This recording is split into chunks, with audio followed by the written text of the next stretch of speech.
John Scott writer. John Scott (1912–1976) was an American writer. He spent about a decade in the Soviet Union from 1932 to 1941.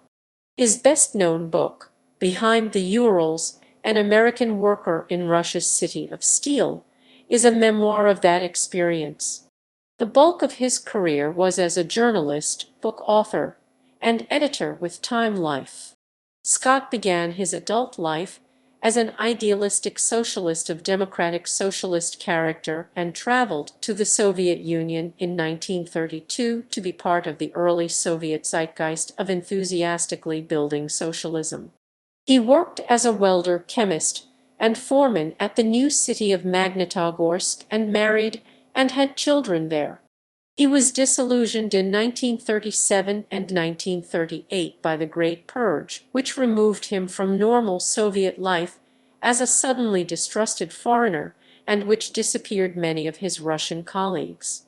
In the late 1930s and early 1940s, he remained sympathetic to socialist ideals but had soured on Stalinism as the path for socialist development, although he believed that the Soviet economy was succeeding in raising the standard of living of the populace, and that the Soviet regime would endure as long as that remained true. He moved back to the United States with his family and published his book about his Soviet experience. He worked in the Office of Strategic Services (OSS) during World War II. The OSS was the predecessor organization to the Central Intelligence Agency CIA. After that war, he was a journalist with Time magazine for several decades. He published various other books. In later years, he publicly advocated against Bolshevism. After his retirement in 1973, he served as vice president of Radio Free Europe/Radio Liberty for several years.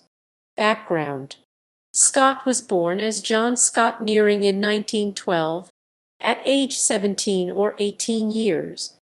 1989 New York Times Book Review said. In 1931, John Scott dropped out of the University of Wisconsin, itchy with wanderlust and disenchanted by the misery of the American Depression. He took a welding course and embarked for Russia to help Joseph Stalin build a steel mill in Magnitogorsk. As a foreigner and a gung-ho communist, Scott was well treated and had freedom to travel widely in a region little visited by outsiders. He learned Russian, enrolled in the party university, married a Russian woman, Masha. Yet in the end he fell victim to Stalin's growing xenophobia. Shunned at the plant, he moved to Moscow, where he waited 4 years for permission to take his wife out of the country. Some years after returning home in 1941, he became a devout anti-communist missionary. Until his death in 1976, he traveled the world as a Time Life editor and business consultant, preaching that a dangerously inhumane system lurked behind the seeming allures of communism. Soviet experience. Magnitogorsk years. After leaving the University of Wisconsin in 1931 and getting some welding apprentice training at the General Electric plant in Schenectady, New York, Scott migrated to the Soviet Union in September 1932 at the age of 20. He worked for 5 years in the new industrial city Magnitogorsk at an iron and steel plant. Most of his book is a memoir of his life and work experiences from 1932 to 1937. Returning from a vacation in late 1937, he found that the purge had made astonishing headway in only a few months and that, as a foreigner, he was no longer allowed into the plant. He talked with a fellow foreman and longtime friend, Kalia, who concluded, "Better leave. This is no place for foreigners now." He and his wife, Maria Masha Ivanovna Dekerva-Scott, decided that night to leave. The next day Masha applied for permission to go to the United States to live, which would turn out to take 4 years to come through. After 3 months of waiting while unemployed, Scott left Magnitogorsk for Moscow, planning to seek work as a translator or a secretary to a foreign journalist. In 1942, the family moved to America, an outcome that took help from the U.S. Embassy to come about. Scott came close to being a purge victim. He stated that if he had switched citizenship during his good Soviet years, as some other foreign-born socialists had, he would have been sent, like them, into Siberian labor camps. This theme differing fates for foreign-born residents depending on citizenship status by the time of the purge is also confirmed in Robert Robinson's memoir. Scott wrote Behind the Urals, an American worker in Russia's city of steel, about his experiences in Magnitogorsk, presenting the Stalinist enterprise of building a huge steel-producing plant and city as an awe-inspiring triumph of collectivism. Scott contributed to the construction of Magnitogorsk as a welder working in treacherous conditions. His writing reflects the painful human price of industrial accidents, overwork, and the inefficiency of the hyperindustrialization program, the wretched condition of peasants driven from the land in the collectivization program and forced into becoming industrial laborers, and the harshness of Article 58 in the ideological purges. In Behind the Urals, Scott recalls many examples of the danger workers faced in Magnitogorsk. I was just going to start welding when I heard someone sing out, and something swished down past me. It was a rigger who had been working on the very top. He bounced off the bleeder pipe, which probably saved his life. Instead of falling all the way to the ground, he landed on the main platform about 15 feet below me. By the time I got down to him, blood was coming out of his mouth in gushes. He tried to yell, but could not. According to Scott, Stalin chose to industrialize Magnitogorsk for several reasons and integrated the construction of Magnitogorsk into a 5-year economic plan. First, Stalin began to emphasize industrial modernization in favor of agriculture by the mid-1930s. Second, Magnitogorsk was rich in iron ore and other minerals. Lastly, and perhaps most importantly, Magnitogorsk lies far from any borders and was less vulnerable to enemy attack. The Russian people shed blood. The population was taught by a painful and expensive process to work efficiently, to obey orders, to mind their own business, and to take it on the chin when necessary with a minimum of complaint. These are the things that it takes to fight a modern war. These experiences, however, had not yet disillusioned Scott with the Communist Party of the Soviet Union CSU, which he believed was the source of initiative and energy which drove work forward. Scott expressed a deep sense of pride for his contributions as a welder in Magnitogorsk and was sympathetic to many Soviet ideals. Reflecting back on the poor working conditions, loss of life, and ideological purges, Scott explained that many average Soviet citizens saw moral value nonetheless in the Soviet alternative to the exploitative imperial default that would otherwise exist. To them it was worthwhile to shed blood, sweat, and tears to lay the foundations for a new society farther along the road of human progress than anything in the West, a society which would guarantee its people not only personal freedom, but absolute economic security. However, after leaving Magnitogorsk in 1938, it is clear that he still sympathized with socialist ideals but had found Stalinism and the purge to be a wrong turn away from them. He said, unless the party is restored to at least some of its former position as a leading force in the country and permitted to propagate certain basic socialist principles. This was an accurate prediction, although the loss of zeal would take another half-century to fully develop, long after Chekism had displaced progressive idealism as the real driving force of the party. Even on the same page from 1942, on which he credited the CSU with getting things done economically, he described Stalin's leadership as full of ruthlessness and cold, colorless dogmatism.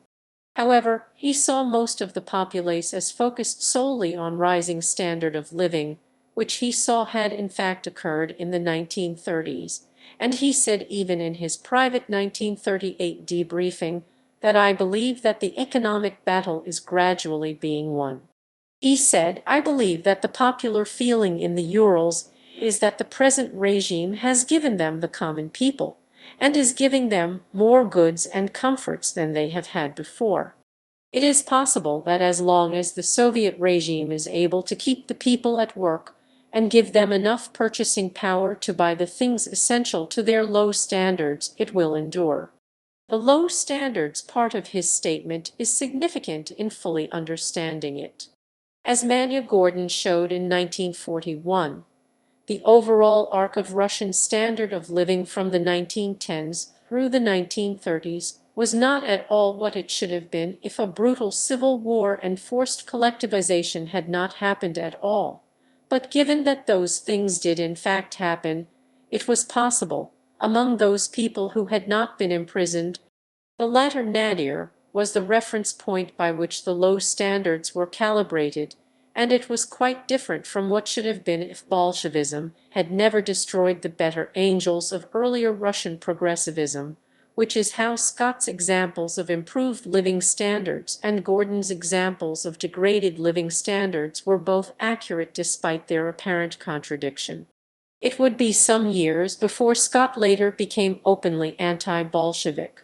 Reading his book of 1942 and the embassy dispatches in its addendum, which were from 1938, but were not published until decades later, it is traceable that in between the time when he was very enthusiastic about the Soviet future, i.e., in the early 1930s, and the time when he became anti-Bolshevik years later, was a transition that started in 1937 at the height of the Purge.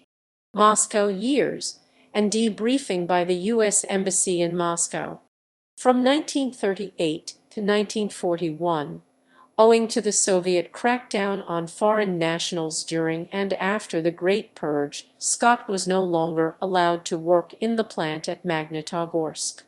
He would have left Russia, but he could not bring his wife and children out of the country because his wife's request for an exit visa was being held up. Waiting for his wife's visa, he spent about 5 years in Moscow, a translator, journalist, observer of daily life, and sometime novelist. During this time, the U.S. Embassy debriefed him about his time living and working in the USSR.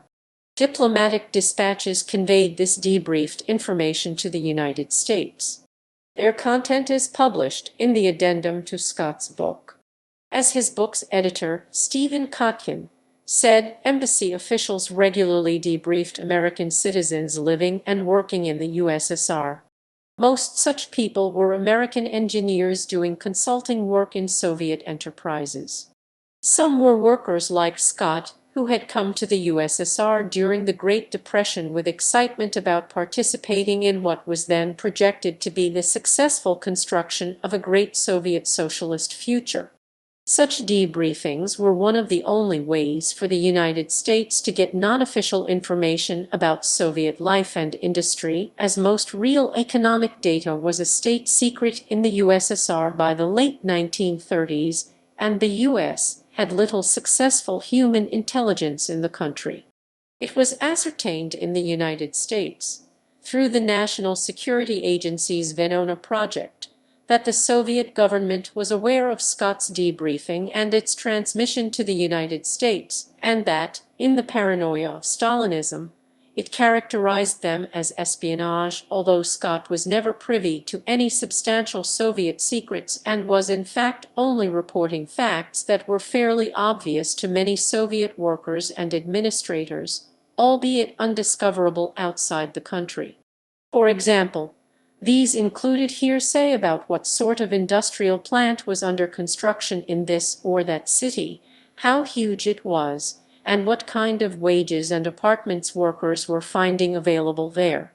They also included objective information on dekulakization, the public and administrative mood during the height of the purge, and objective information on wrecking both real and doubtfully alleged, both physical and administrative. The three dispatches date from January, February, and March of 1938 and cover an array of topics, including the forced labor colony in Magnitogorsk, activities of Soviet secret police, wrecking, both as industrial sabotage and as the Soviet view included incompetent but unintentional malpractice, food stores, and the production capabilities of the metallurgical plant in Magnitogorsk.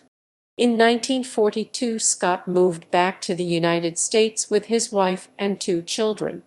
Amongst nearly 1,300 messages sent between New York and Moscow in 1942, just 23 were successfully decrypted and translated by the Venona Project. A cable sent from New York to Moscow on May 22, 1942, addressed to codename Victor, who was the director of Soviet intelligence during World War II, Lieutenant General Pavel Fitin, credited Ivanov with delivering a mass of materials on the Soviet war industry to the United States. Nearly 3 years later, cable number 207 sent from Moscow, Criticism, by Scott Nearing. Scott Nearing, Scott's father, eventually broke with him because of his criticism of Bolshevik and Bolshevik-inspired systems. Nearing too had his own critiques of the Soviet system and advocated pacifism, but he remained sympathetic to socialism in countries with violently repressive regimes, whereas his son did not.